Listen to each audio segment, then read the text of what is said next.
we want to welcome you to another episode of Neutral Voices today.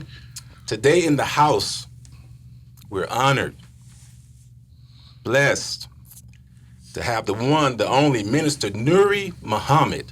Minister Nuri Muhammad resides in Indianapolis, correct? That's correct. Okay. Mosque number 74. Yes, sir. That's where you reside at. You guys are doing a great work there. Can you kind of tell us a little bit about the things that you're doing in Indianapolis and abroad?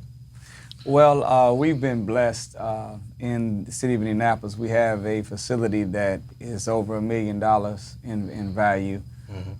And we have inside of it the setup for our mosque, which is the Center for Adult Spiritual Education. We have Muhammad University of Islam and a child care facility for daycare, as well as Eat to Live Cafe and a salon. So that's, it's kind of like a spiritual center that has economic planets that are rotating around that spiritual center as a sun, which is what the goal was.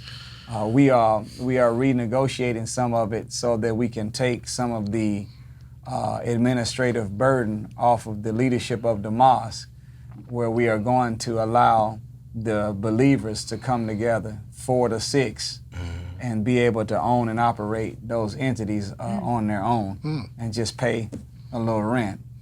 And that way we can channel our energy in administration to go and do some more things bigger and better than that. Awesome. Yeah. That's awesome. That's awesome. Another question for you. You guys are affectionately called the Miracle on 38th Street in Indianapolis. Right. Well, what had happened was, but in truth, the reason they called it the Miracle on 38th Street is because this is a over $1 million facility that we had purchased and renovated, and we used all black contractors. Wow. You didn't hear that. Do y'all have an applause button? Yes, that is amazing. And there never had been in Indianapolis any of the churches or any organization that we knew of, even though they were black, that actually was able to build a structure that would be considered state-of-the-art and use all black general and subcontractors. The only thing we had to use a white company for was the exterior windows and the doors, but the rest of it was done by black contractors.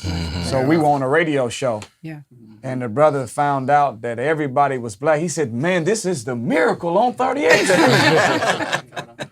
And anybody that know, working with us, That's right. trying to navigate through the crabs in the barrel mentality, Yes. trying to, deal with the envy and the jealousy, and most of our black skilled craftsmen, they have the jack of the trade, but they also have a bad habit to go with it. So to be able to perform and navigate through the crabs in the barrel mentality, the Willie Lynch syndrome, and all other forms of negativity. Now, I know that the word's not in the dictionary, but you know what I'm talking about. It's a special type of negative that only black people know how to do to black people. Right. So, it was a very challenging task, but we were able to successfully do it. So when we got finished with it being on the main street in the city of Indianapolis, and being as nice as it was, they were shocked. Everybody was shocked to hear that we did this with the minds and the hands of black men and black women. Wow. Incredible. So we're more than capable. We definitely can do it. We definitely can do it. Awesome. Amen. I'm just going to set the stage a little bit before we get into the questions, just to get the audience a chance to understand exactly how powerful you are and what you do. So some of your main things and your involvement and accomplishments that you love is like unlocking the genius in black youth. Yes. One of your main focuses. And then community outreach. Yes, sir. That's in your agenda too. And prison reform ministry. Yes. And you write books. Yes, sir. What's the favorite book that you've written? How can you do that? I've been blessed to be the author of 4 books. Okay. 2 of them were a result of what I call positive peer pressure.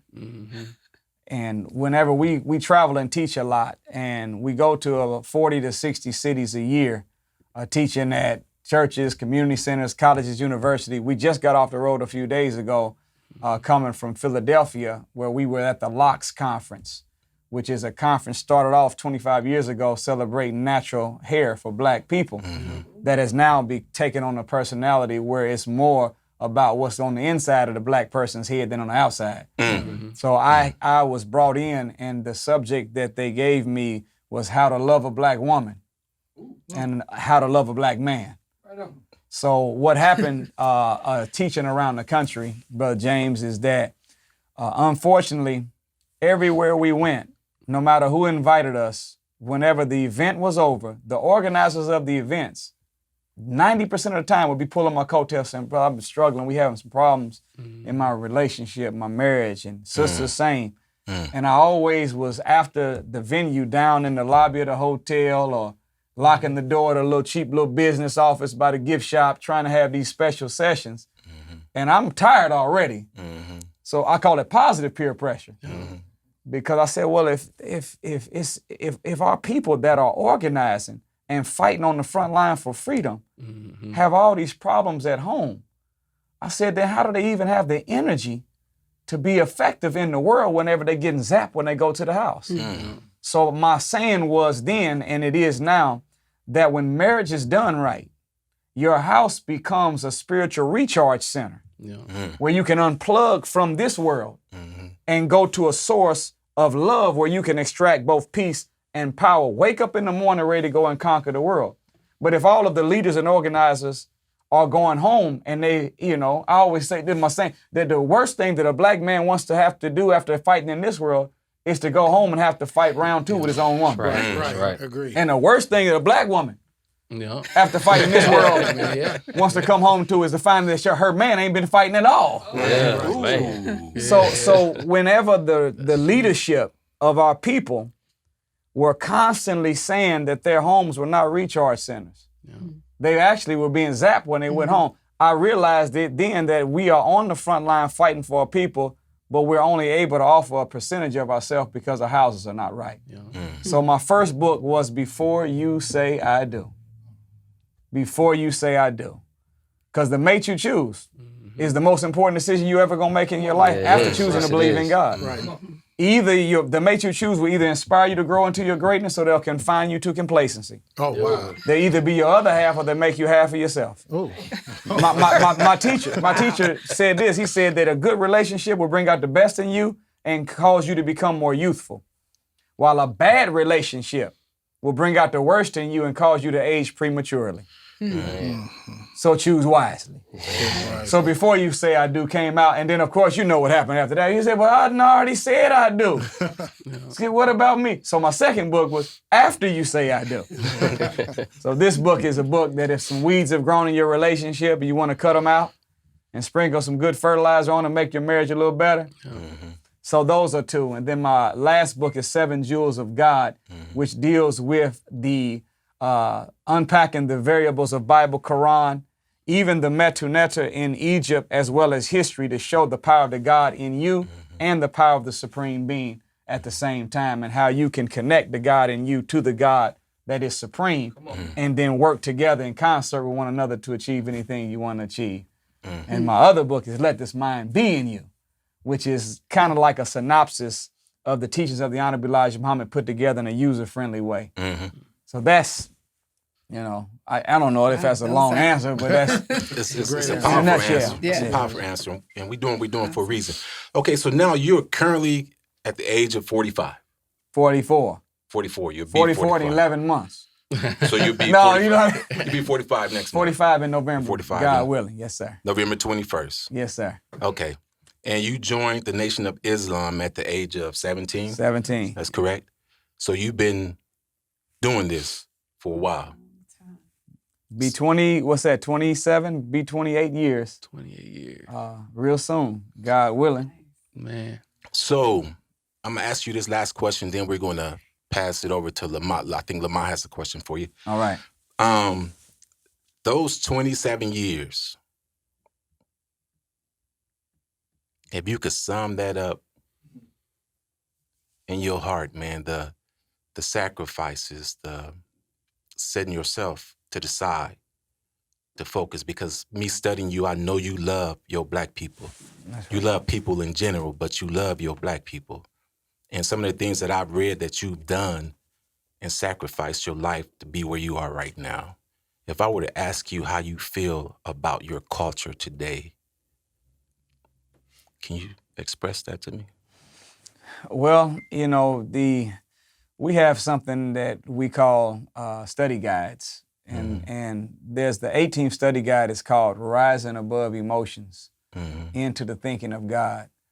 And one of the two of the most challenging emotions to rise above when you are striving to be a servant of the people. And with our people, it's very challenging, because we have a bad history of running our leaders' names through the streets while they're alive. And then naming the street after them after they're dead. Right. We have a bad history. Scripture says you're supposed to pray for your leadership. Yes. But we normally pray on our leadership. Yes, true. So when you accept, any leadership position, you have to be willing to be scorned, ridiculed, falsely accused, and as Jesus said it, hated for my name's sake. Or hated without a cause. And saving our people, we're like a people that are drowning. And instead of realizing that somebody's in here trying to save you, we're fighting the lifeguard. So the frustration, emotion, disappointment. Because in your mind, you're thinking that if everybody did this much in this amount of time, we'd be able to achieve this, that, and the other. I know we're going to be all right in the next 3 years. 3 years comes and you realize that we still where we were, maybe a few steps back. So the frustration and the disappointment does rise up.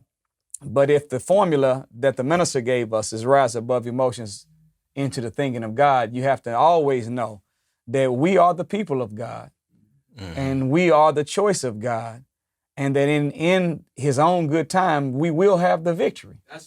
So it really is not necessary to get worried, The only reason why someone gets worried is whenever they don't realize, what the future has ahead. But when you know who's in charge of the future, you keep fighting. So it's that's part of it, frustration and disappointment. But my mind has always been, there was a brother that came to me when I first was, I guess, I don't want to say it, like emerging on the scene, whatever. But I had became known in the nation for teaching. And he pulled me to the side. He's on the staff of the minister. And he said, I done seen a whole lot of people in my time come up.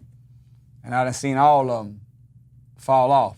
Either something happened in their personal life, they start violating the laws of God, or they let their health go to hell. But I done seen everybody fall off. He said, but I see something different. But I want to remind you that you'll never be able to remain a champion unless you stay humble and hungry. That's the key to being a good champion and staying one. So the brother don't know it, but that had an effect on me. And I've tried my best to stay humble, but also still stay hungry. Awesome. And that's helped me to navigate frustration and disappointment. God is good. Brother Nuri, which comes from Al-Nur? Yes, sir. Is that correct? The meaning, the light. Right. I was given that name, by the minister in 2005. He was visiting Indianapolis and he had seen the work that we were doing. And of course, the work that we've done at Mile 74 is literally that. It's Mile 74's work. I didn't do it myself. It was good help and the sacrifice of many soldiers to get us where we are, and it's going to take all of us continuing to sacrifice to get us where we need to be. But he seen the name or seen me, and to make a long story short, he gave me a new name from the name I used to have. And he told me, he said, that name goes really well with the name you already have, Muhammad. Now, at that time, he had just got finished speaking to the whole nation, saying that we weren't living up to the name as a nation, and he was thinking about taking the name from everybody. So I was just happy to keep the name Muhammad. But he told me it goes very well with the name you already have, Nuri Muhammad, the light of Muhammad. And that's what he, named me. And since then, I've been trying my best to live up to it. Awesome. And I study. I'm thankful. Most people that get a holy name are named after a person or one of the attributes of God. But I'm thankful that I was named after something that's not just an attribute of God, but is the key physical figure in the universe, which is the sun. So what I've been doing over the years, I always study the sun and the function of the sun and see how to translate the function of the sun into human activity. And I try to see if I can do what the sun does for the planets, for the people. So the sun is a purifier. The sun provides light, life, energy, and power for everything that it touches. We're 93 million miles away from the sun. The sun is 853,000 miles in diameter, burns at 14,072 degrees, with 10 to 20,000 mile high flames coming off of the surface. And one ray of light can travel from the sun to the earth in 8 minutes and 20 seconds, because light travels at 186,000 miles per second. So it is the light of the sun that strikes the earth that causes the earth to spin on its axis at 1,037 1/3 miles per hour that gives us a day. That spinning is called a revolution. So I'm saying if I'm going to be the light, I got to say something and do something that keeps revolution going. So that, I study the sun, for that function, to try to live up to that name. God's using you, bro. I can see it. I can feel it on you. So, Neutral Voices audience, there you have it. Minister Nuri, you have just heard a lot about this young man. Definitely doing a great work. So we're going to ask Minister Nuri a couple questions right now that's relevant to our community and us as a culture. And we're going to pass the baton to Brother Lamont tonight and let him ask a couple questions there, okay? Peace, Brother Nuri. Peace, Brother Lamont. Thank you for coming. Thank you for having me. Hey, you're a bad brother, man. Oh, praise be to and God. You sure are shining, man. Thank you, sir. You're shining. I want to get into the economics. I heard you talking about the economical system you have in Indianapolis. See, in Fort Wayne, we don't have that, right? And I just reconnected with my cousin this week. I haven't shared with the team.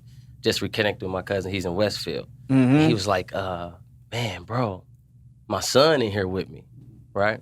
So they're both in prison together. Yeah. My cousin, he's only 39 years old. And they're both in prison for trying to make money. So my question to you is, because you're skilled in the economical side as far as with community, how does the economical state of a community affect the people within it? And if it's a negative effect, what's the major factors? Man, very good point. In the world of religion, people try to make money evil. But the scripture does not say that money is the root of evil. It says the love of money is the root of evil.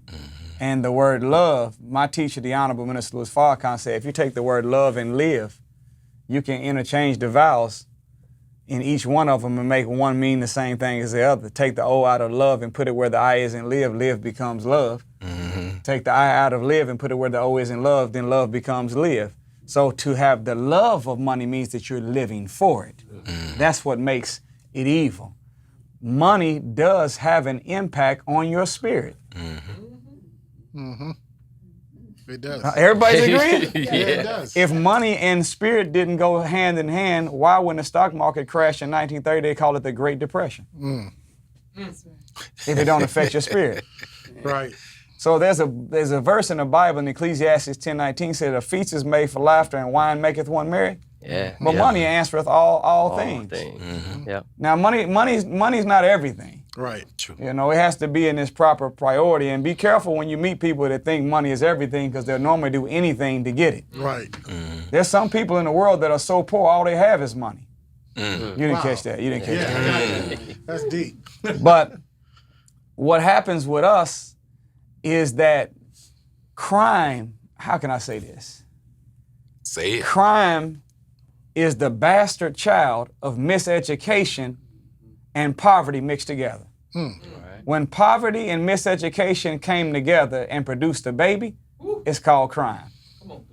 Take miseducation and poverty out of the black community and crime will disappear.